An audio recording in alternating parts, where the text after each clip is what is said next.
1% increase in HIV-positive senior citizens. This report was from 1992 to 1993. Florida social workers attribute the increase to numerous old men patronizing prostitutes.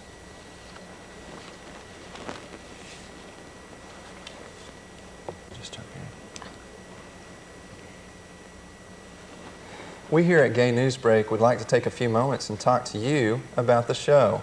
We've been in existence probably since around April, is that correct? That's right. Actually, there have been several of us that had started working on the show back the very beginning of the year, probably late January. And it took several months of planning and running around town asking questions and that sort of thing before we finally got to a place where we started airing. But then the program started airing in middle April, and we've been on the air ever since, every week, as you know. When did you join the show? I joined the show in May. In May. One of the things we wanted to talk to you about this evening is the fact that Gay Newsbreak is going into some expansion programs. We have already been through phase 1 of the program, which was to begin airing on Cox Cable, and the second part of the expansion program was to begin airing in the Norman metro area on multimedia, which has also been accomplished. We've been airing in the Norman area now for about 3 weeks. Been getting lots of phone calls and appreciate all the viewers watching. The next thing on the agenda for the expansion program is to be aired across the state in as many areas that get multimedia as is possible. What we found out through researching this show is that the majority of the state, and please, I hope Cox Cable doesn't take any offense to this one, but most of the state is serviced by multimedia. Correct. And in order to get the show seen by the majority of the Oklahoma residents, we're going to have to be networking with multimedia, and to do that is going to require some mega bucks, lots of funding, and rather than just to directly solicit contributions from our viewers, we were thinking maybe to have a team effort and have people in different parts of the state work with us to produce their own programs. With that in mind, we were looking at adding some personnel, which I think you can talk about a little bit. Sure, and just touching on what Paula has just said, in order for us to be statewide, we are your program and we would like to do that. We're going to need an individual in each community that has a multimedia office, and that individual will serve in the capacity of producer, and by way of the mail or Federal Express, whatever carrier we're going to use, we'll ship our tape to the individuals in all 77 counties of Oklahoma, we hope, and that individual will be in charge of making sure that tape gets aired, and it will probably usually air twice a week, like we're doing here in Norman. We're airing in Norman right now on Monday evenings at 5 p.m. and Wednesdays at 9 p.m. And what we'd like to do is, if you're interested in Gay Newsbreak in any capacity, if you've never had experience, or if you have some experience or some college experience, no matter what the case, please write to us. We have an address here, 129 Northwest 19th, Oklahoma City, Oklahoma, 73103, or you can call us at 324-5524. We would love to get you involved. I'm sure we're all volunteers, so we can't pay you, but it's a very rewarding position, whatever it may be. So we encourage you to write and call us. Do you have anything else you want to say? Well, yes, as a matter of fact, because this is a volunteer organization and we are currently working on filing for our nonprofit status, what we really need at this particular time is some more people to help man the show. We're looking for people that can do the news anchors, which is what Greg and myself do.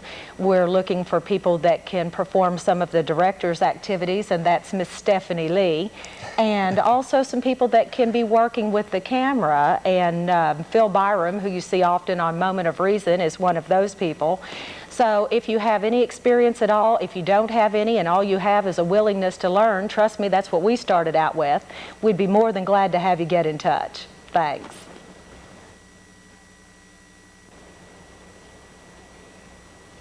The annual Out and Equal Conference on Workplace Issues is going to be held in Colorado next month. The two-day conference will focus on issues directly impacting gay men, lesbians, and bisexuals. A conference organizer said Colorado had been selected as the site of the annual convention because it will show businesses that supporting gay, lesbian, and bisexual issues is good for business. Businesses in that state are pretty likely to adopt that attitude since the Colorado boycott cost the state several $millions when the state was being boycotted for the last 2 years. The boycott was lifted last November after a state court ruled Amendment 2 was unconstitutional. Several national AIDS activists met with White House officials to focus on improving national AIDS policies. During the meeting, President Clinton's chief domestic policy advisor and the acting AIDS policy coordinator agreed to establish a new government-wide working group on HIV and AIDS that would also include the U.S. Department of Justice. One of the activists attending the meeting made a statement many of us have known all along. He said anti-gay harassment has hampered the battle against HIV and AIDS from the very beginning and continues to do so. He said those efforts are being hampered in education, prevention, and research efforts even today. The meeting at the White House is reported to be the first of many to discuss ways to improve the federal government's effectiveness in fighting the disease.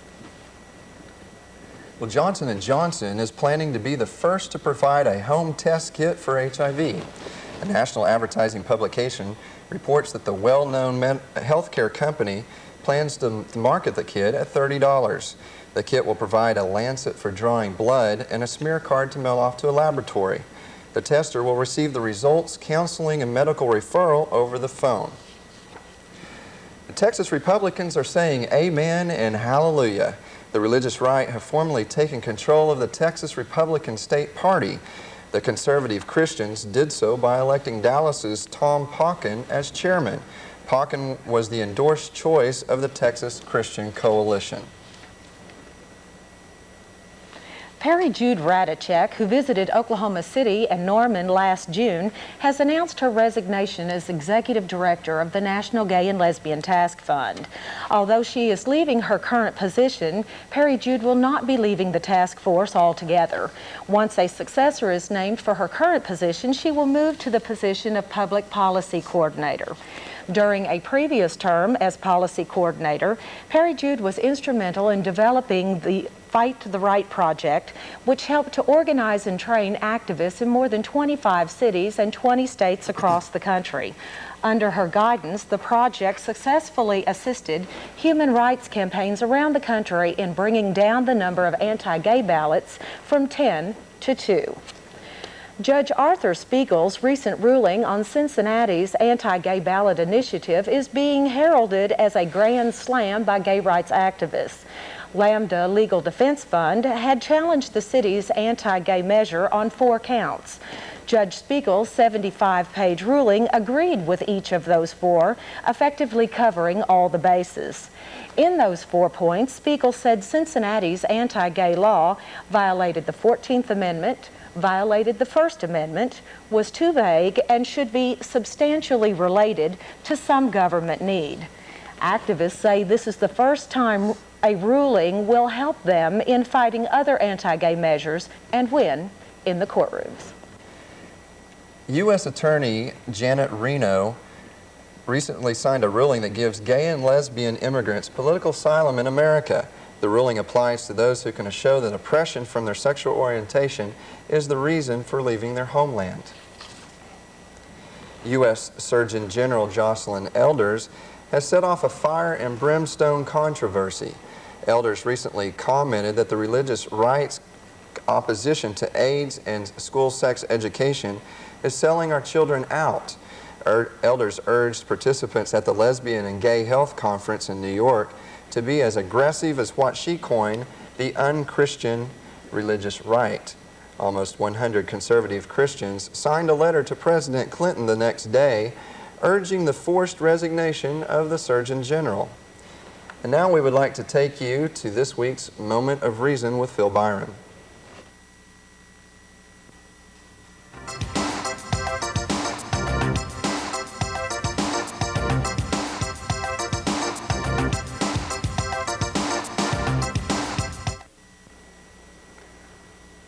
I sat there rather nervous and sheepishly, watching a nurse fill out a admission form on her patient. She got down to that awful question. She looked at me, put my name down, said, "Now, what relationship are you to the patient?" I paused for a minute. I looked at her, and I said, "Husband." She didn't smile. She didn't wince. She didn't say anything. She continued filling out the paperwork. I sort of felt better all of a sudden. I went home, pulled up an old Oprah TV show that I'd recorded a long time ago and watched these two rather handsome gay men on the stage trying to talk about same-sex marriage. You know Oprah. She had to get out there and work that audience till they come up with some obnoxious question or comment. Finally, she got to this nervous man who blurted out, "All I want to know is, which one is the wife?" The audience laughed. Nobody on the stage did. Finally, one of the two men said, "Neither." You know, we have a word. You think the meaning is clear and we can use it to communicate with each other, and then you find an ordinary word like husband, and we just don't understand each other when we hear it said. What's wrong with husband? First of all, for gay people, the word husband implies to everybody marriage, legal marriage.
on issues discussed, but permits the host to conduct the show as a positive way to reach out to the state's homosexual citizens.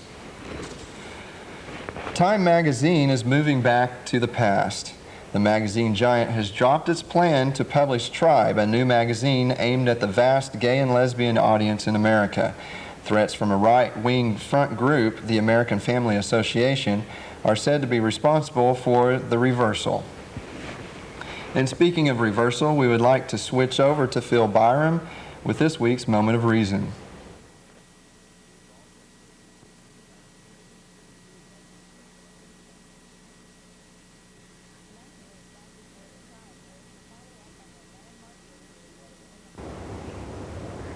Imagine what it would be like if you were in the military and you'd finally gotten enough courage to, in confidence, tell your parents that you were gay. And that conversation was overheard. Very shortly, you'd be in trouble with the new Don't Ask, Don't Tell policy.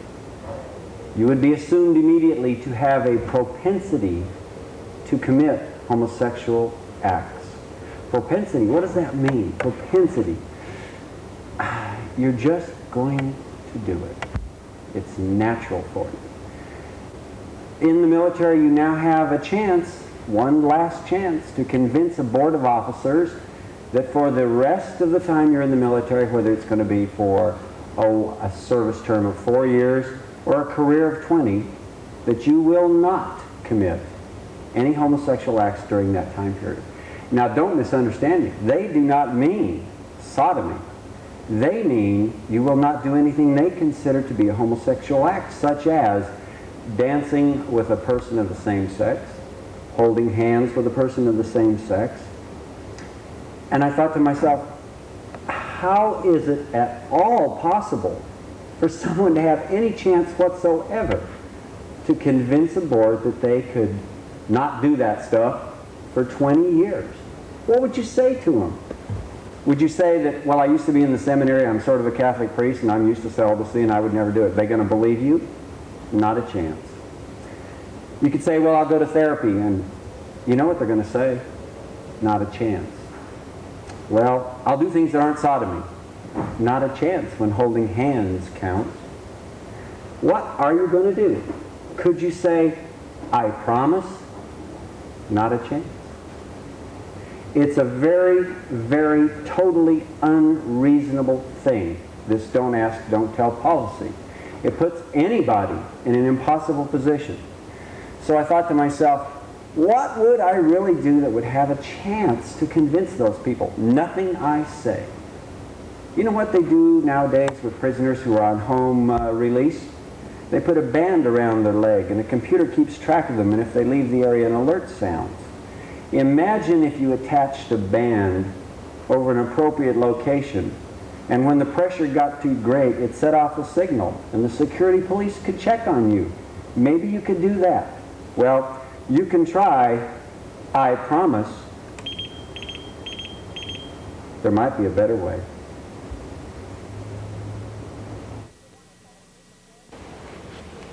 We want to thank you for joining us once again for this week's edition of Gay Newsbreak, Oklahoma's only gay and lesbian television news program. I'm Paula Hand. And I'm Greg Blakesley. And we'll see you back here next week.